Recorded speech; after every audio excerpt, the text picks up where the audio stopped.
There's a fundamental distortion in how medical information reaches the public, and it's creating wildly inaccurate perceptions of vaccine safety.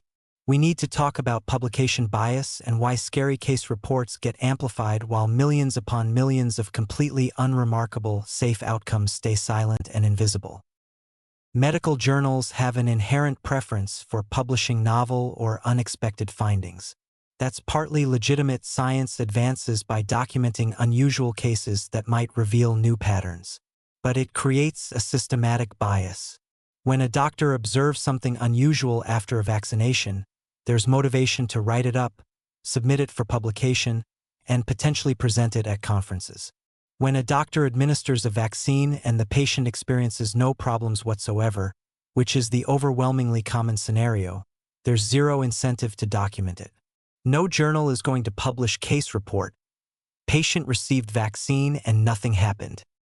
This is what researchers call the file drawer problem. For every published alarming case report, there are millions of uneventful cases that exist but remain undocumented, sitting metaphorically in file drawers or more likely just not recorded at all beyond routine medical records. The published literature therefore represents a heavily skewed sample, showcasing the unusual while the typical remains invisible. Social media amplifies this distortion exponentially. Algorithms are designed to maximize engagement, and nothing drives engagement like fear and outrage. A dramatic story about someone developing cancer after vaccination will get shared thousands of times, going viral across platforms. Meanwhile, the neighbor who got vaccinated and went about their life completely normally generates zero content, zero shares, zero algorithmic promotion. Let's put some numbers to this. Say 333 cancer cases get reported in association with billions of vaccine doses. That sounds alarming when presented in isolation. But context transforms understanding entirely.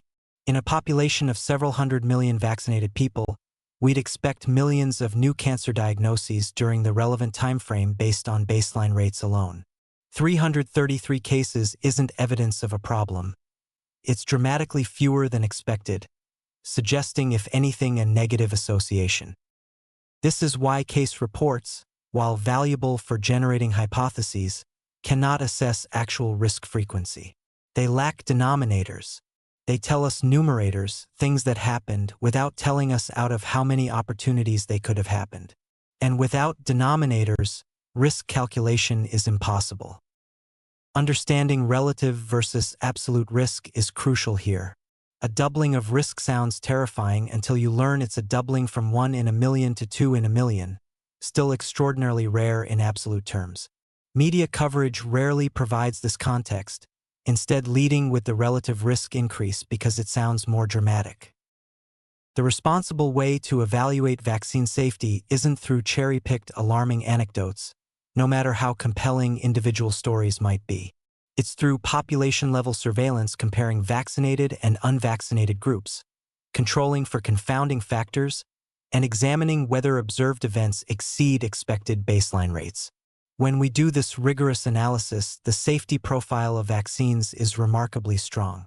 But that scientifically accurate conclusion can't compete for attention with a heartbreaking individual story, even when that story represents coincidence rather than causation.